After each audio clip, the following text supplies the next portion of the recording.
It all began on Saturday the 30th of September. In the early hours I had boarded my first ever Eurostar from Amsterdam to London St Pancras International, intending to spend the whole day on the journey to Aviemore, the terminus of the Strathspey Railway. The Strathspey was home to a very special visitor that weekend. Ex-London and North Eastern Railway Class A3 60103 Flying Scotsman. It would be the second time this year I visited the Strathspey, as my earlier visit in July was cut short due to a sudden spot of illness. And whilst I could pretend like this second visit was purely to experience the railway properly, I really came for one thing: another look at the most famous steam locomotive in the world. But as the train accelerated out of Amsterdam Central, I get a notification bearing bad news. Flying Scotsman had collided with the Royal Scotsman train at Aviemore station. Immediately, I knew what that meant. No way I could come see her now. The Eurostar staff had upgraded me to first class, where I enjoyed a solo seat and a pleasant breakfast. I only wondered if second class was so lucky. I certainly felt like I had won the lottery. The whir of the traction motors drowned out the voices of my fellow passengers, the train either rushing away from a speed limit or slowing down to enter one. Destinations I had only read about in books passing by every other minute: Folkestone, Ashford, Stratford, and then creeping into the old terminus of the Midland Railway. My journey north was by LNER Azuma, the marvel of King's Cross being no less exciting than the prospect of seeing the further stations along the East Coast Main Line. The rows upon rows of trains stood waiting at Doncaster, good old York providing me with familiar sights, and Durham Cathedral standing proudly amidst the other buildings of the county town. And a rail replacement bus service, but we don't talk about that. My final ride took me from another familiar station, Waverley, to Aviemore by HST, a class of loco soon to be extinct from regular traffic elsewhere in Britain. As I bought my ticket for the steam train, one of the staff asked where I was from. When I told him I came from the Netherlands, he expressed his sympathy for my, for lack of a better term, predicament, and shared disappointment in Scotsman not running for that day.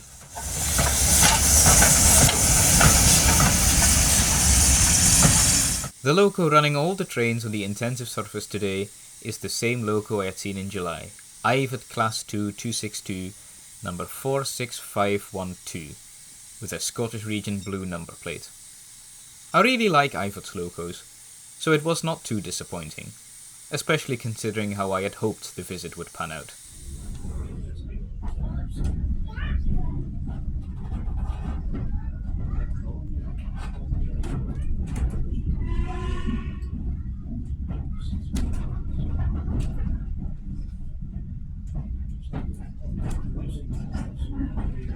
I was also pleasantly surprised by Bon Accord, an ex-Aberdeen Gasworks locomotive.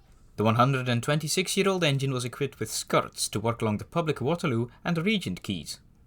And there, behind those closed doors, was the reason for my visit. Hidden. So close, yet so far.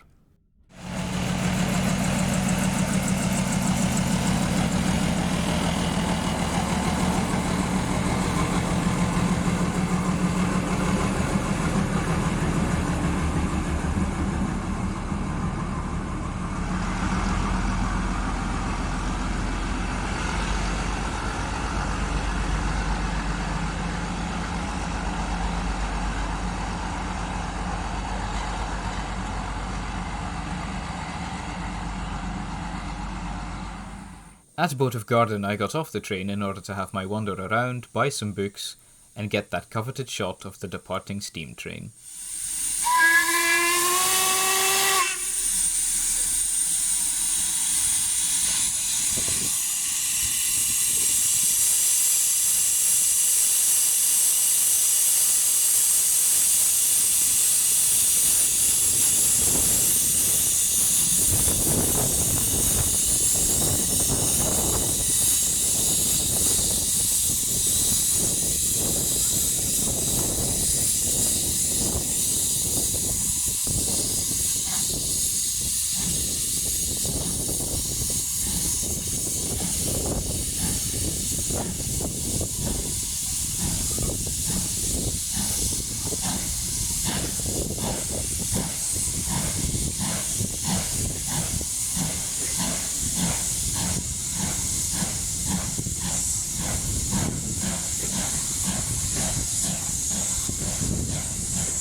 According to the station master, this is the victim. It appeared to have been minimally damaged, as certainly I could not see anything wrong with it externally. Nevertheless, it was being prepared for a trip to Glasgow, along with another of the Royal Scotsman carriages. A picture has been doing the rounds online showing all the wine bottles knocked onto the floor by the impact of Scotsman's low-speed collision.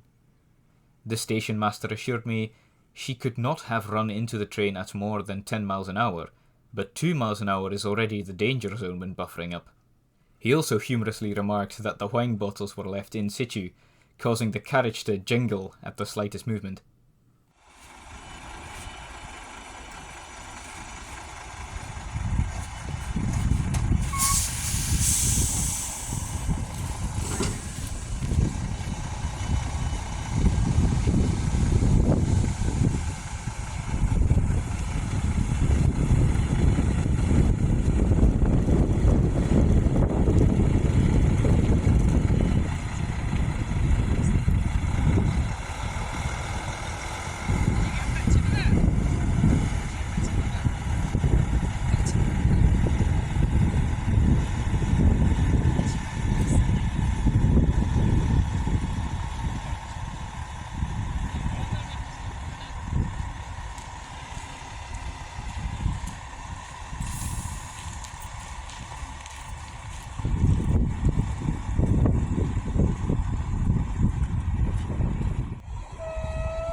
The manoeuvres needed for the lorry to exit the yard at Bode attract a little crowd, and people keep their eyes and cameras practically locked on the lorry, even when a steam locomotive is passing just a few feet away.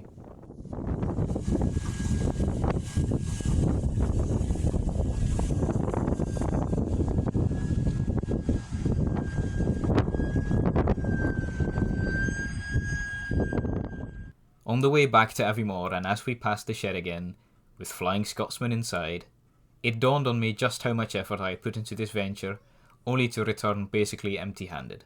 And with it having been a low-speed crash, there was no impressive crash site to gawk at. The carriage was not as badly damaged as it seemed, according to staff, and the logo had suffered minor damage and was locked away. Like I said, it was not just me who was disappointed. My fellow passengers were also quite upset at the development, and a subtle dread seemed to permeate among the staff, a fear that the NRM would turn around and say, "You've broken her once, we won't give you the chance to do so again."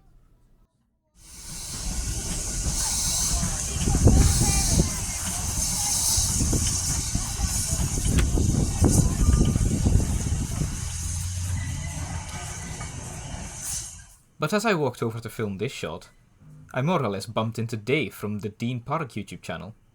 He had also come to see the A3, but like me, she was not ours to behold that day. But he did assure me it could have all been much worse. It could have been pouring rain, bitterly cold, and as soon as you travel on the train, you don't know what is pulling it. In some respects, I have to admit he was right. At the end of the day, we enjoyed ourselves, if not the way we particularly hoped for. But the sun was good, the staff very understanding, and I could enjoy myself without any sickness getting in the way.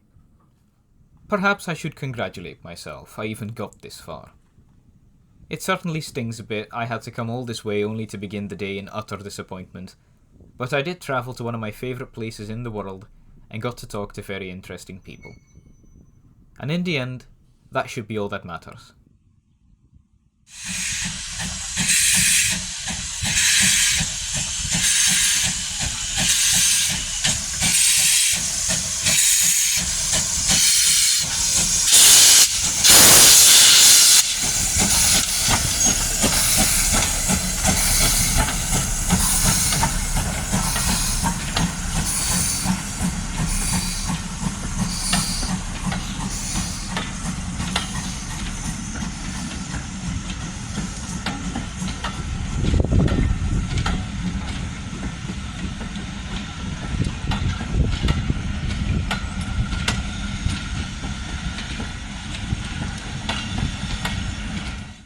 Thank you for watching, and here's to something a bit more positive next time.